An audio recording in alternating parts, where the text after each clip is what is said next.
Let's get this slaughter show on the road.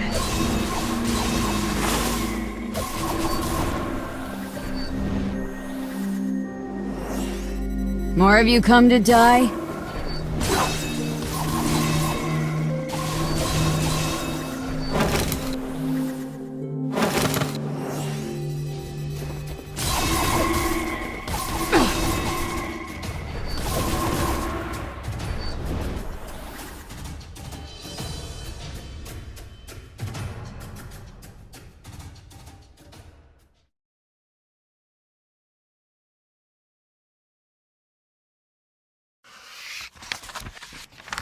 Dim light fills the cold, mechanical room. An anguished man sits alone, surrounded by monitors. These screens separate him from the land beyond. A great number of prisoners had lost their fleeting lives at his command. They died in battle against the flowers, creatures that consume people, grow large, and multiply beyond comprehension. The man has climbed the ladder, moving from being a meager prisoner to a superior officer. His authority is total. He observes all that happens within the facility, as well as the outside world. Suddenly, a three-dimensional map manifests before him. It displays the base in bright crimson colors. Lights flash, warning him it is at risk. The monitor on the wall shows a map of the battlefield painted a similar red. The man flicks a nearby switch. The main hall of the base is projected over the room. He sees row upon row of soldiers, all employed in service to the facility. They are prisoners who have no choice but to fight. They turn to the man and lift their right hands high in recognition of his authority. He stares at them wordlessly. Then, with a decisive nod, he makes an announcement. Our time has come. We will now commence the extermination of the flowers. I expect you to give all to this struggle, up to and including your lives.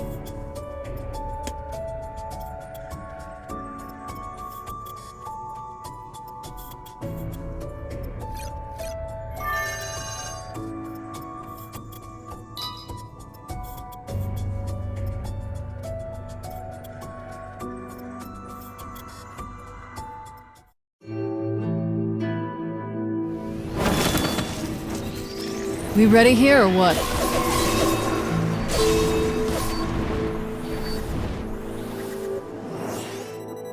More of you come to die?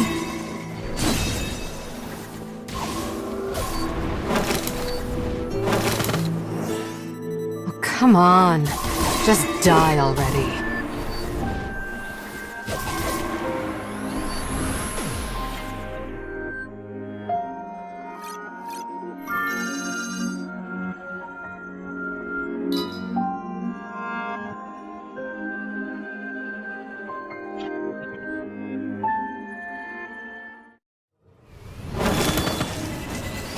I'll grind him into dust.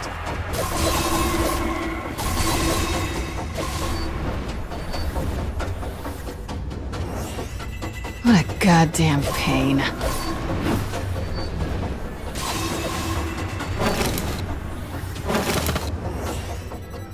Come on.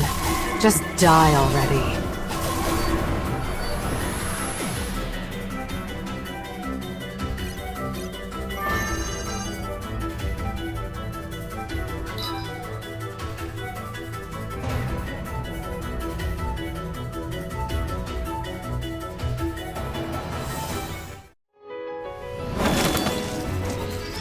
Let's get this slaughter show on the road.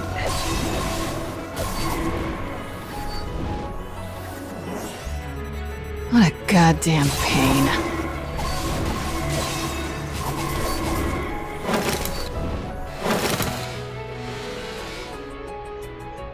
More of you come to die?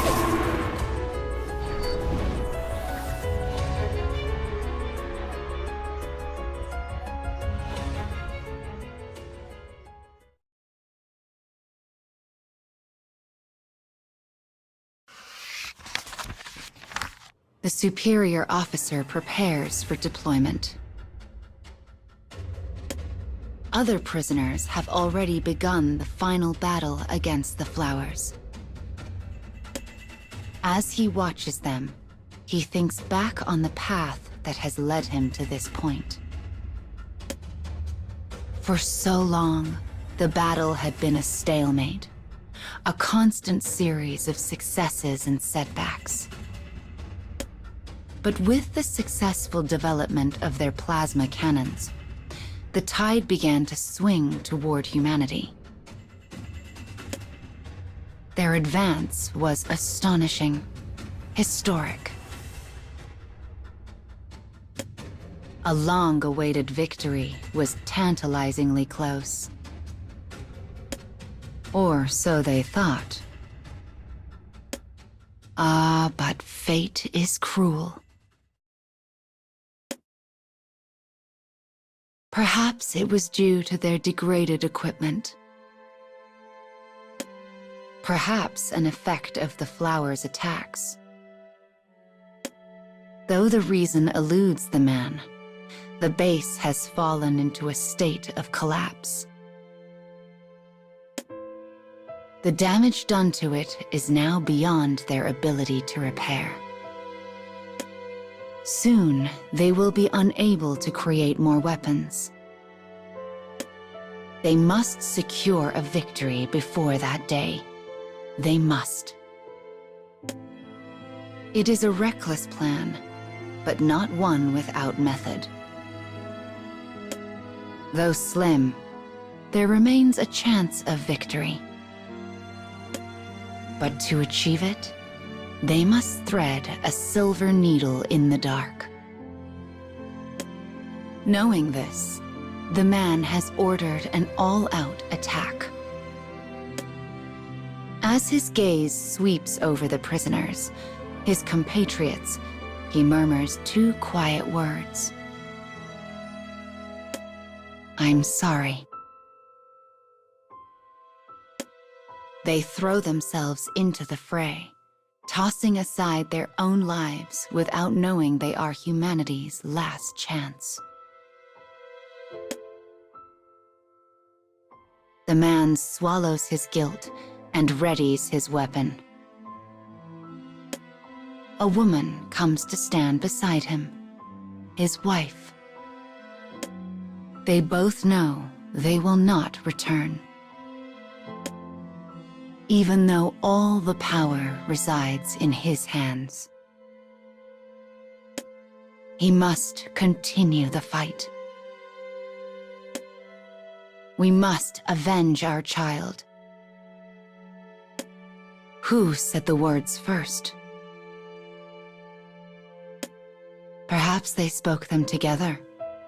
After all, they have both said them unconsciously countless times before. And with those words settled in their hearts, they set out for their ends.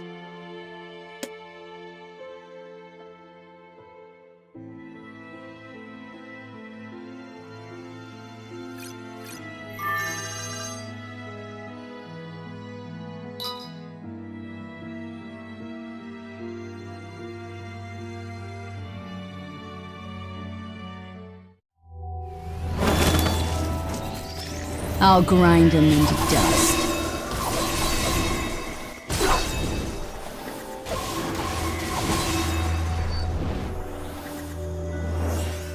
Oh, come on. Just die already.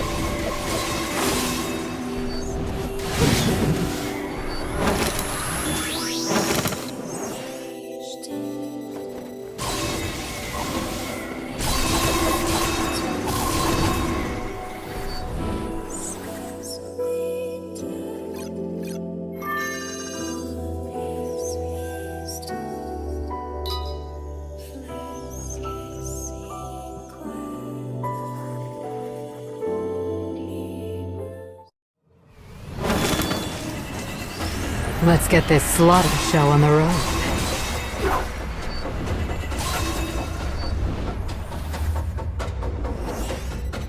More of you come to die?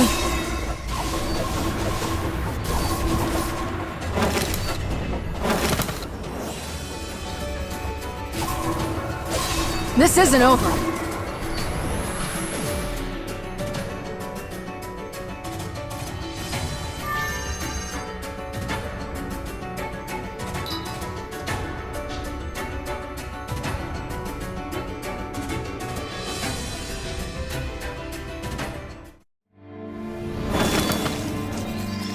We ready here or what?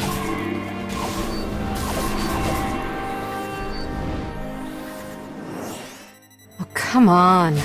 Just die already.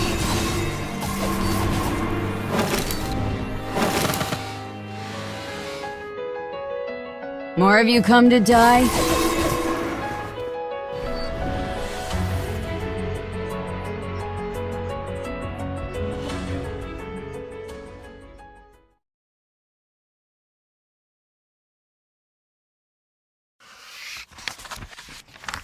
The man and his wife are driven to the battlefield in a special vehicle.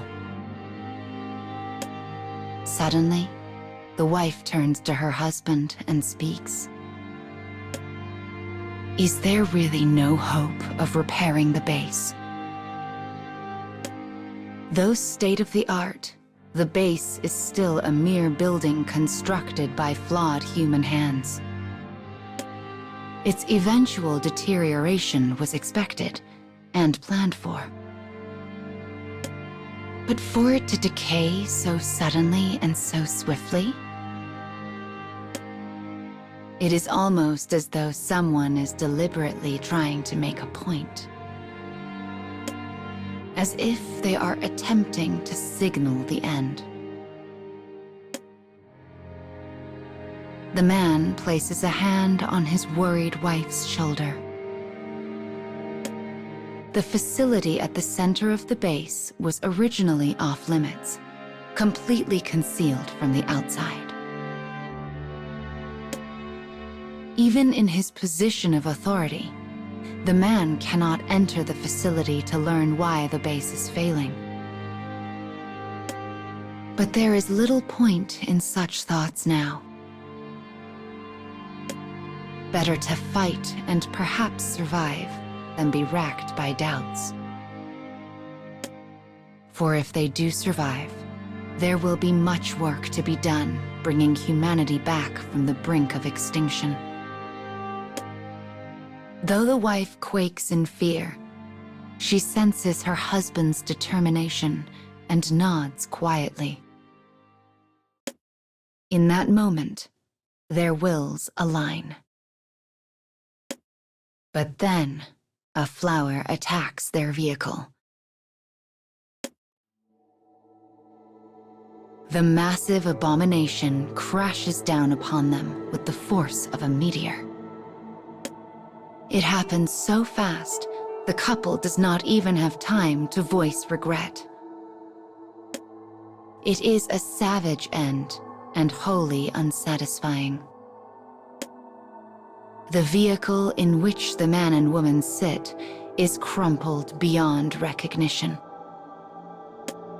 killing them both before they can draw their next breath.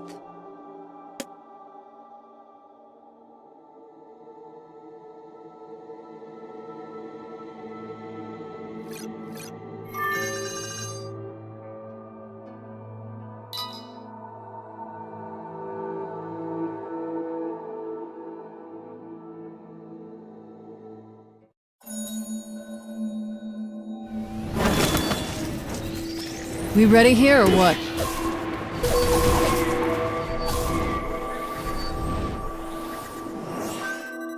Oh, come on. Just die already.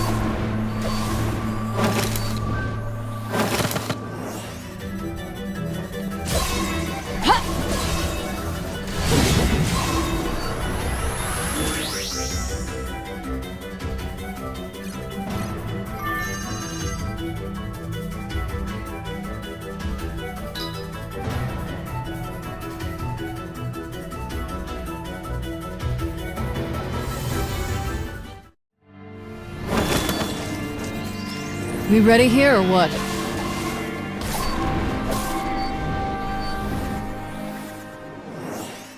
More of you come to die?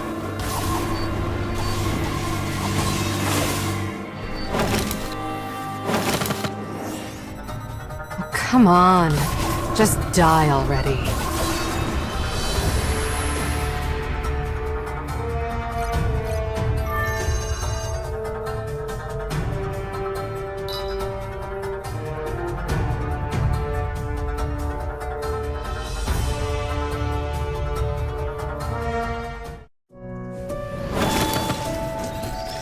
I'll grind them into dust.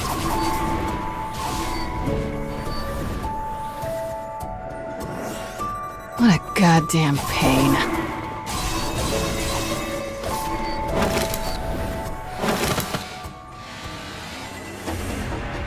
Oh, come on. Just die already.